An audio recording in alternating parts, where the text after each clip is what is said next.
Okay, next talk. We are now going to learn how to bootstrap a brand new Hackspace. Hello. Hi, everyone. Thank you. Right. So, welcome to one of the last talks here. Sad. I'm Maljas Srebrnic. I work as an embedded developer, and I'm one of the founders of Meetlab, which is my hackerspace in Trieste, Italy.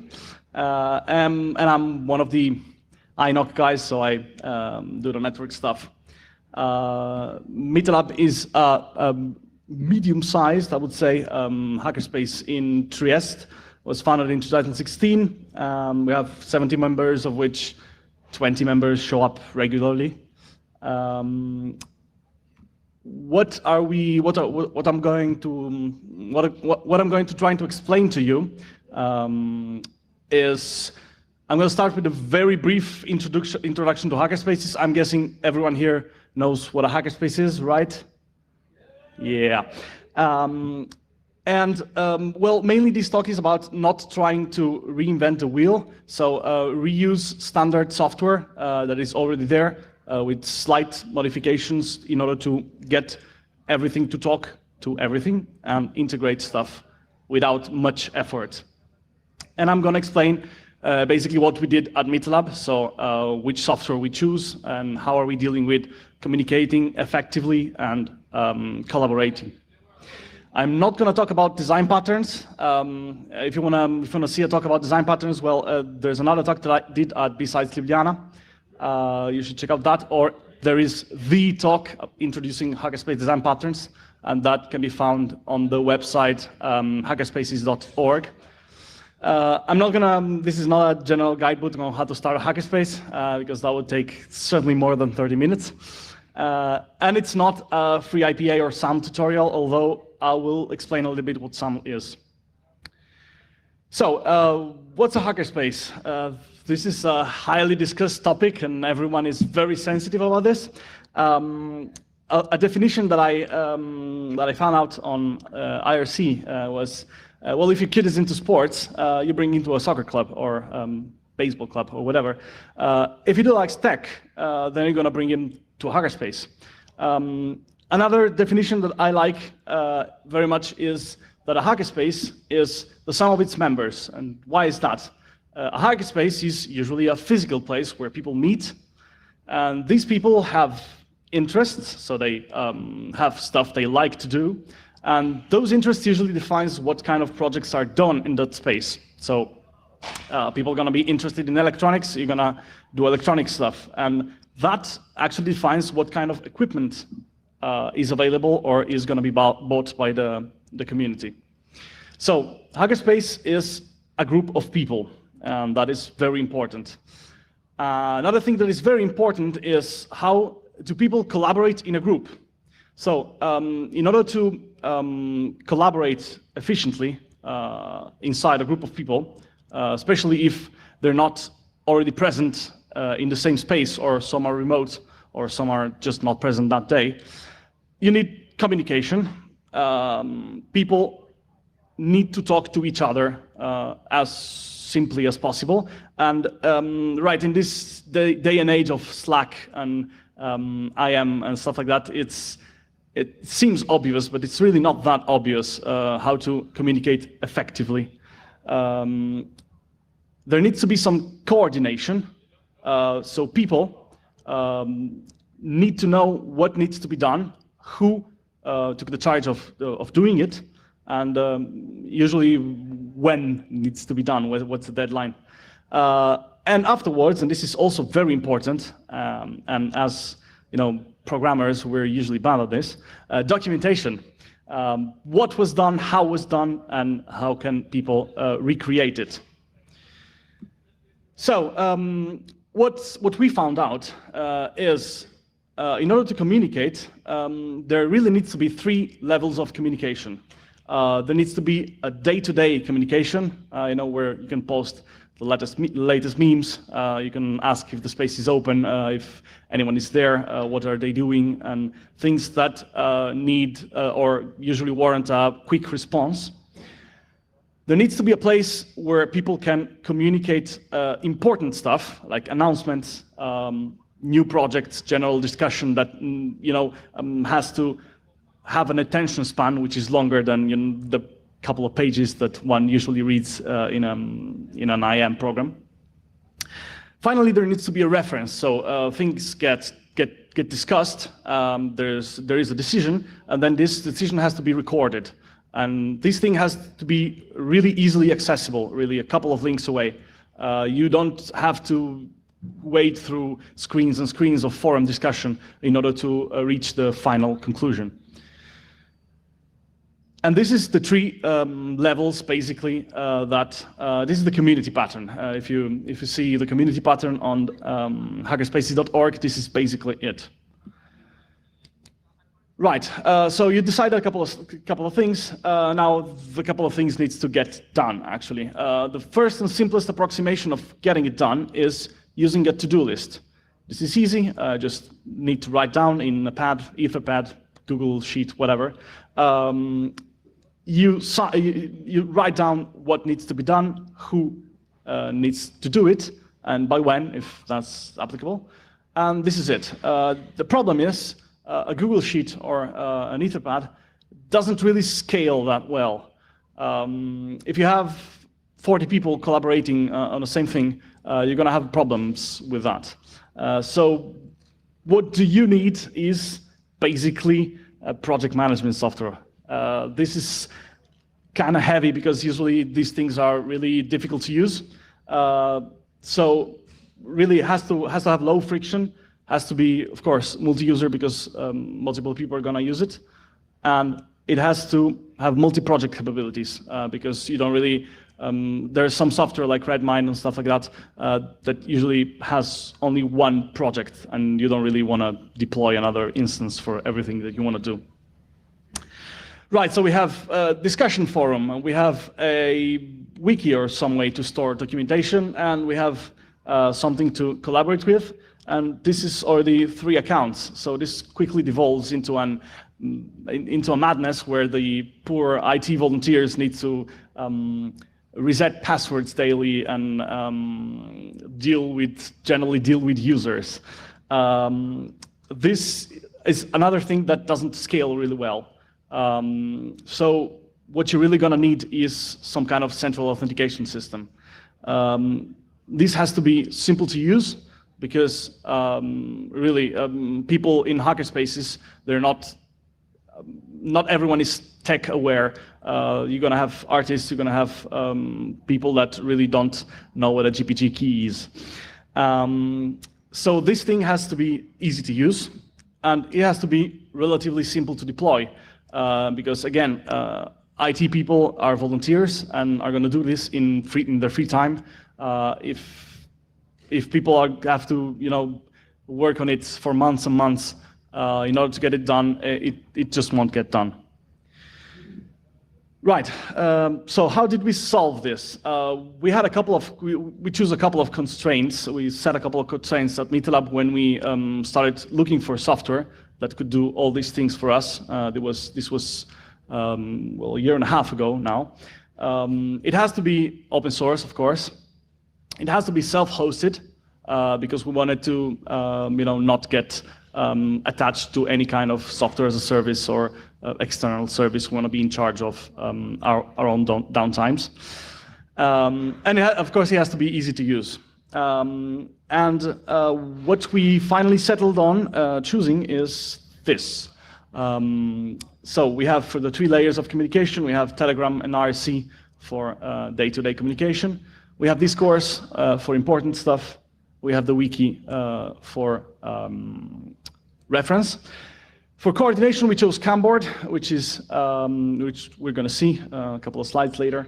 For documentation, we chose both GitLab and DocWiki. And for authentication, we actually started out with LDAP, and we then moved to SAML, which is way, way better. Right, instant messaging. I think everyone knows Telegram. It's pretty popular. Well, the protocol is open source. The backend is not, but got to deal with some We could have deployed, for example, Mattermost is another thing, but the thing is, you need to start using something that people actually use. What we needed, though, was bot support. And of course, we also chose IRC, mainly because there was some people who refused to come on Telegram. But also because IRC is very direct. You don't need an account, you don't need a phone number, you don't need to set a password. It can be linked to, so you just use the Freenode web chat. You just basically have a link that auto-joins you in a channel, more or less. Well, you have to choose a nickname, if I recall correctly. But basically this is, from our website, you just click a link and you can chat with us. It also has bots. Why is this important? Because we actually found a bot that can synchronize conversation both via Telegram and IRC. So basically this grabs a message from Telegram, puts it on IRC, and vice versa.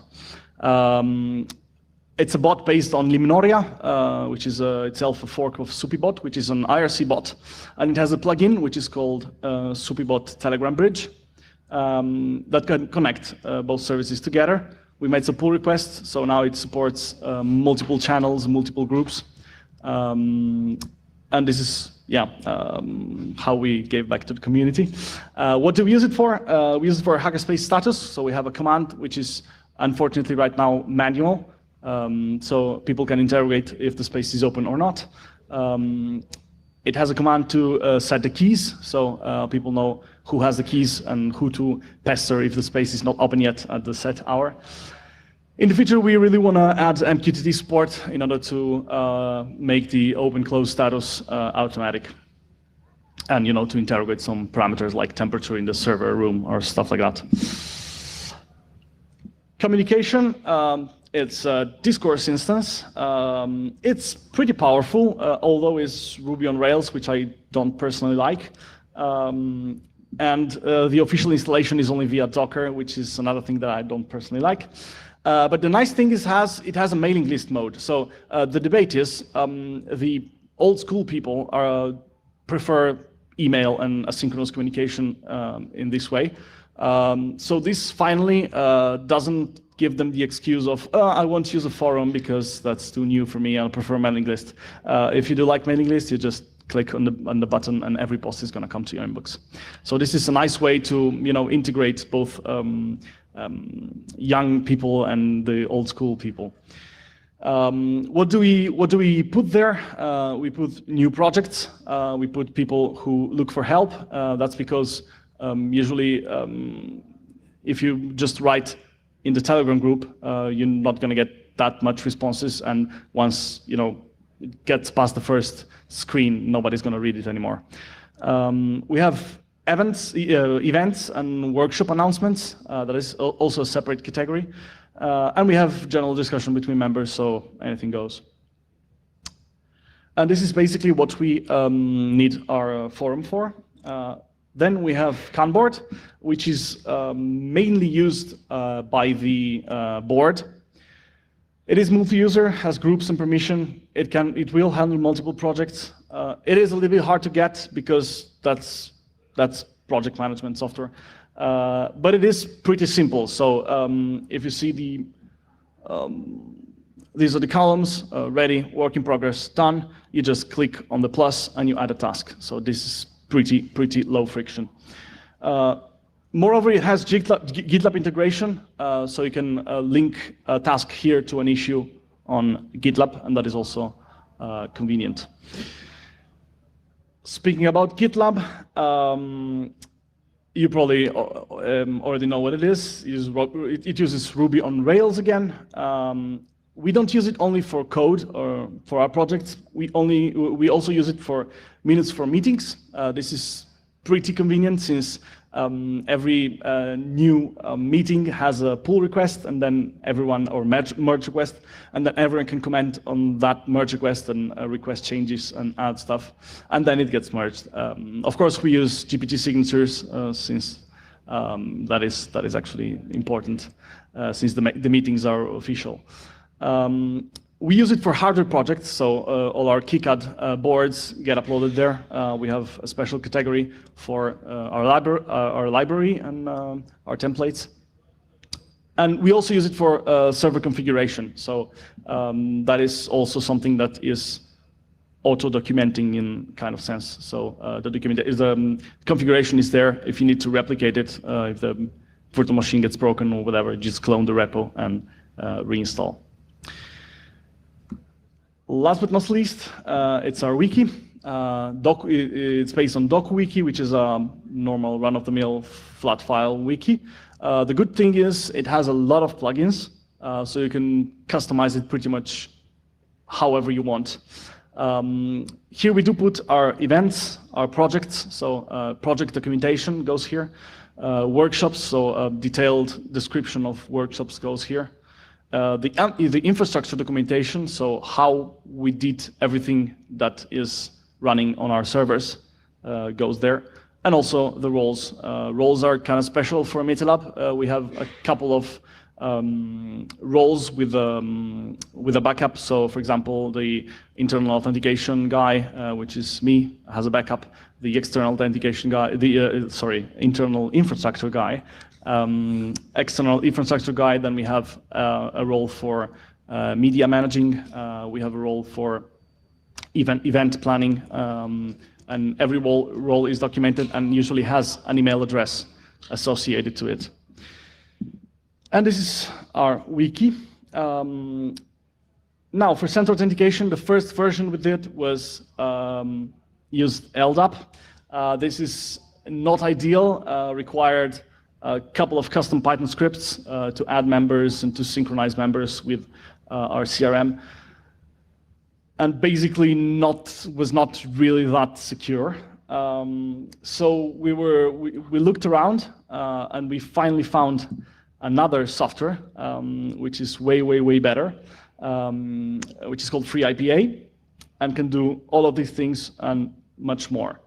So FreeIPA is a software that will authenticate your users, will enable you to set policies for which user accesses which machine or service. And it will have a log for security purposes. So this is the base. And it is really not a monolithic software. It's composed of little small pieces, which is an LDAP server, Kerberos, DNS, and it has a PKI. So all our internal certificates are issued using this system. I think it's the only software, LDAP-based software, that is not Microsoft, I guess, because I didn't check that, that has a nice user interface, and by nice I mean at least usable. It has a pretty powerful command line interface. You can access all the IPs. Actually, this is one of the instances where the command line interface is actually more powerful than the web UI. It's written in Python, so it's something that we already know, and it's pretty extensible. You can add your own LDAP object classes if you want. You can manage them in the UI, and so it's pretty customizable like this. What can actually be done with FreeIPA? It's an authentication system, so basically your imagination is the limit. What do we use it for? We use it for Radius, WPA Enterprise. The same set of username password that can authenticate you to our external services can authenticate you to our Wi-Fi.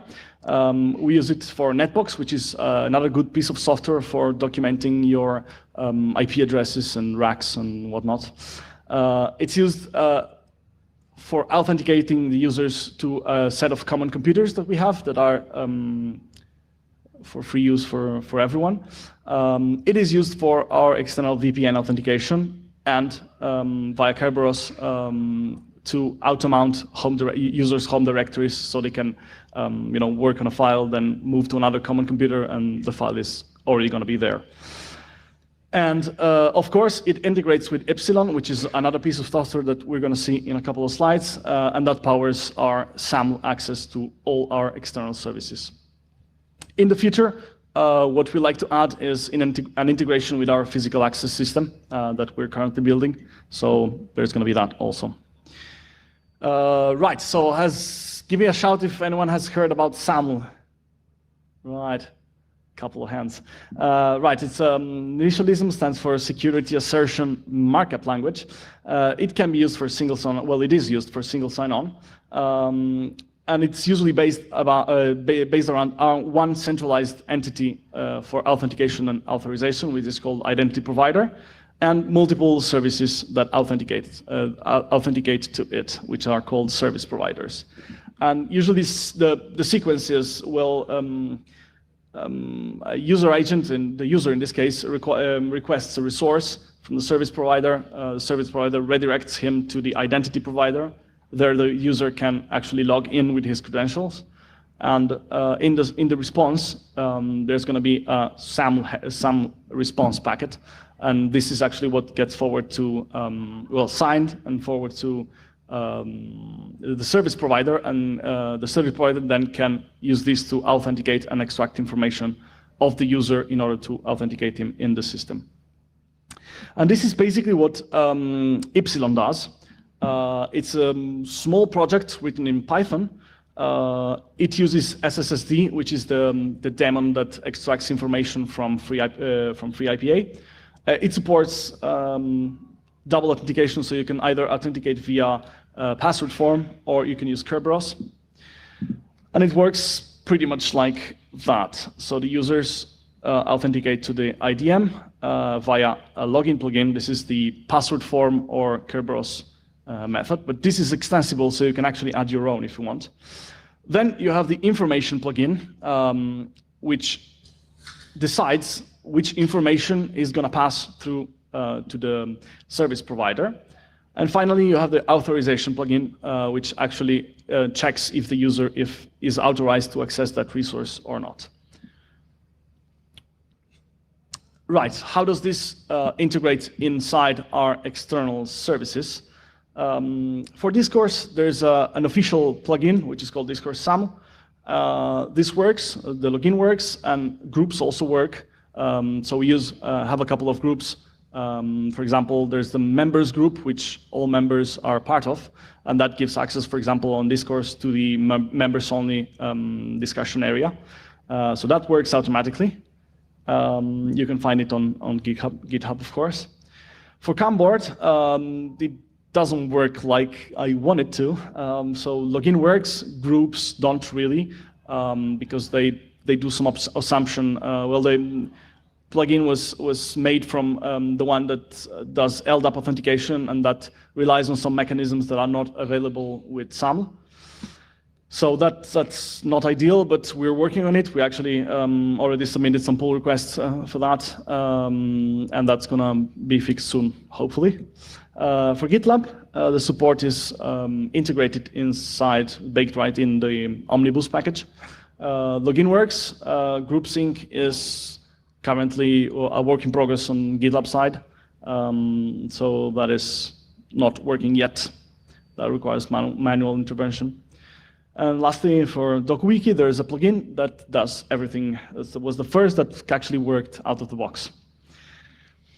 Right, so this is how everything goes together. The last thing is, of course, the users. For a while, we searched the whole internet for a self-service user panel. And finally, we found Moke, which is done by a university. It supports user first account activation. So with a simple command, I can send an automatically generated email to a user saying, hey, welcome to MeetLab. Here is the link to set your password and then log into these services to enable your account. Users can easily add one-time password tokens. So that is also pretty simple to use. They can upload their SSH keys. Of course, the service itself has customizable templates, so you can style it however you want. It also has PGP MIME signed emails if you want. And it actually, that's old. It actually was installed and tested and actually works. Well, we sent some pull requests, and this is written in Go, which was a new language to learn and submit another pull request to, but we managed to do that. And this is basically everything that we need. So we were pretty happy about that. How did this actually run on? We have a dedicated server for DocWiki. We have a dedicated server for GitLab and Discourse, which is the biggest server that we have since Rust, Ruby on Rails, and Postgres usually eat up a lot of RAM. And we have two VPS. One is for self-service, and one is our free IPA outside replica. For internal stuff, we have bunch of hardware that runs a couple of virtual machines with free IPA and NAS storage for the home directories. Since we have a little time, I wanted to talk about SpaceNet. Has anyone here heard about SpaceNet? Arms up. Yay, hooray. Right, SpaceNet is, it's actually also active here at EMF. It's a federated network, something like EduRoam, if you heard about it. Multiple hackerspaces can participate, and it gives you a login with your credentials on every hackerspace that actually participates to that.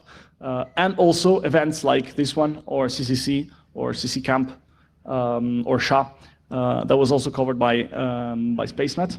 And of course, it's reasonably secure because it uses tunnel TLS. And it is privacy conscious because you use an anonymous identity to do the first login to your server. So your username is actually not used outside the secure tunnel with your server.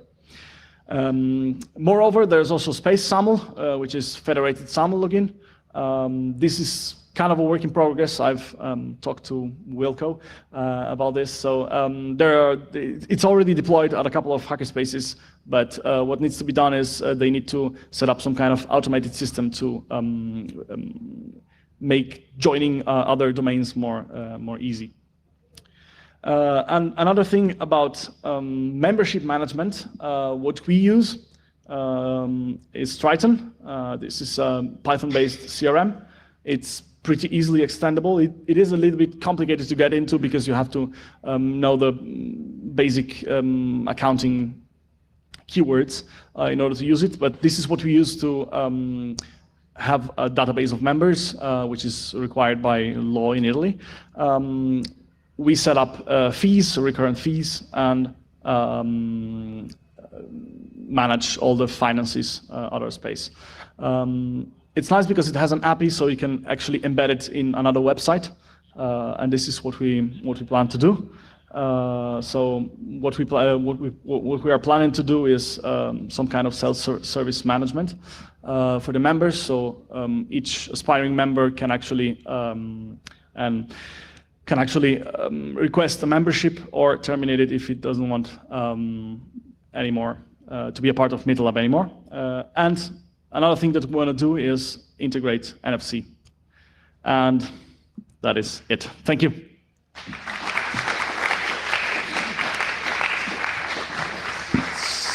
So since they're probably not, do we have some time for questions or? Yep, we do. Awesome. Thank you. If there are any.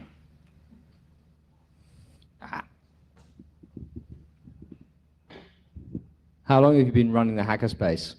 How long I've been running a Hackerspace? Well, since its inception, I think, so 3 years. Another question in the back.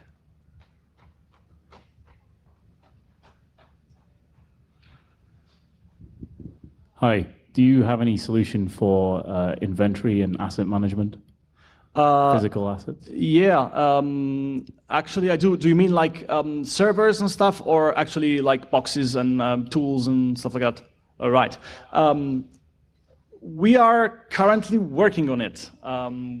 Yeah, this is another thing. I haven't found anything about that is reasonably standard and not really integrated in other stuff that other hackerspaces has. I haven't found anything yet So what we wanted to do is start building something that is abstract enough in order to get it integrated easily in other people's stuff. So sorry. Is that public yet? Let me think about it. It actually is, I think. It's on our Git, which is git.meetup.org.